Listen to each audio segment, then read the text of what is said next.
मशहूर डॉक्टर के अग्रवाल का कोरोना से निधन हो गया। लोगों को जो बात हैरान कर रही है वो ये है कि डॉक्टर के अग्रवाल तो दोनों वैक्सीन के डोज ले चुके थे। आखिर ऐसा क्या हुआ कि दोनों डोज वैक्सीन के लेने के बाद भी उनका निधन हो गया?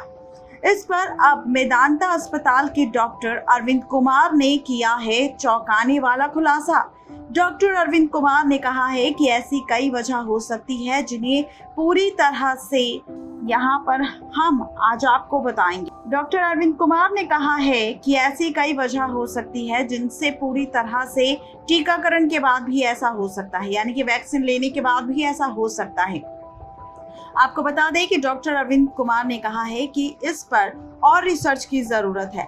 हालांकि 3 ऐसी संभावनाएं जरूर गिनाई गई जो दोनों डोज लगवा चुके हैं और उसके बावजूद भी वो कोरोना संक्रमित पाए गए और इसी वजह से उनका निधन भी हो गया। डॉक्टर कुमार ने कहा कि हाल फिलहाल में वैक्सीन लगवा चुके लोगों के निधन हुए हैं। उनके पिछले साल की अगर तुलना करें तो ये बात साफ है कि इस बार जो लोगों ने अपनी जिंदगी गंवाई है उनकी संख्या कम है। हमने फेज 3 ट्रायल्स में लोगों के निधन की रेट की गणना की थी जो कि 0% थी, मगर जमीन पर हालात अलग नजर आ रहे हैं। इसके कई कारण हो सकते हैं। डॉक्टर कुमार ने इशारा किया ऐसा हो सकता है कि दोनों डोज लगने के बाद जिनका निधन हुआ उनमें पर्याप्त एंटीबॉडीज ना बनी हो या फिर इन सेंट्रेंस के खिलाफ वैक्सीन असरदार ना हो। ये रिसर्च का विषय है। क्या इन लोगों में दोनों डोज लगने के बाद भी एंटीबॉडीज नहीं बनी? अगर एंटीबॉडीज बनी तो पर्याप्त मात्रा में नहीं बनी, या जिस तरह से न्यूट्रलाइजिंग एंटीबॉडीज चाहिए थी वो नहीं बनी। तीसरी संभावना ये है कि जो एंटीबॉडीज थी वो वायरस के स्ट्रेन के खिलाफ कारगर नहीं थी।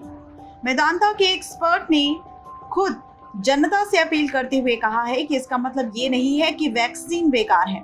100% प्रोटेक्शन नहीं है, लेकिन फिर भी निधन और गंभीर बीमारी से बचाने के लिए ये काफी कारगर है। आज की तारीख में ये हमारा सबसे मजबूत हथियार है। आपको बता दें कि आंध्र प्रदेश में इंडियन मेडिकल एसोसिएशन के अध्यक्ष डॉक्टर नरेला सुब्रमण्यम ने कहा है कि WHO ने बार बार ये बात कही है कि वैक्सीन आपको कोविड-19 पॉजिटिव नहीं बना सकती।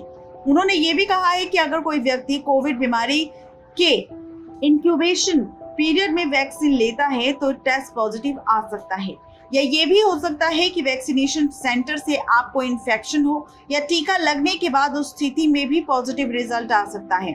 इससे पहले डॉक्टर कुमार ने कहा था कि जब पिछले साल कोरोना वैक्सीन के फेज 3 का ट्रायल हुआ था तो उसमें देखा गया था कि वैक्सीन लगने के बाद भी 25 से 30% लोग ही इस कोरोना से संक्रमित पाए गए थे। हालांकि उस दौरान इस ट्रायल में भी वॉलेंटियर्स में इन्फेक्शन माइल्ड वैरायटी का था। किसी के भी अस्पताल में भर्ती होने या फिर वेंटिलेटर की जरूरत नहीं पड़ती थी। उस ग्रुप का ही यहाँ पर निधन हुआ था। उन्होंने ये भी कहा कि आज से करीब 1-1.5 महीने पहले जब देश में कोरोना की दूसरी लहर आई थी तब तक ये माना जा रहा था कि वैक्सीन के दोनों डोज लगवाने के बाद वेंटिलेटर पर जाने, आईसीयू में एडमिट होने या फिर जाने की नौबत नहीं आएगी, लेकिन ये धारणा भी बदल गई। पिछले कुछ हफ्तों में देखा जा रहा है कि कई डॉक्टर्स, कई रिपोर्टर्स या फिर फ्रंटलाइन वर्कर्स जो वैक्सीनेटेड थे उनकी स्थिति इतनी गंभीर हो गई कि उनका निधन हो गया।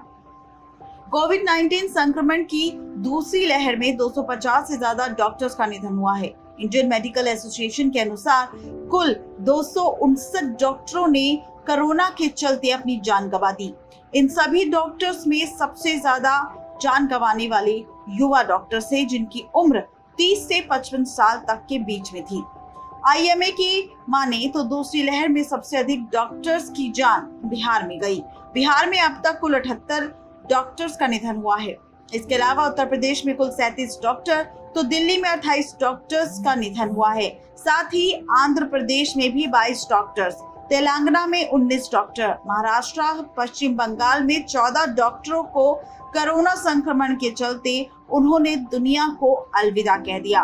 तो ये है पूरी खबर एक्सपर्ट्स की जिन्होंने किया है ये चौंकाने वाला खुलासा उनके निधन पर और 2 वैक्सीन लेने के बाद क्यों डॉक्टर के अग्रवाल के साथ हुआ ये सब, इस पर भी हमने किया खुलासा इस स्पेशल रिपोर्ट में। नेक्स्ट 9 लाइव से रजनी की रिपोर्ट।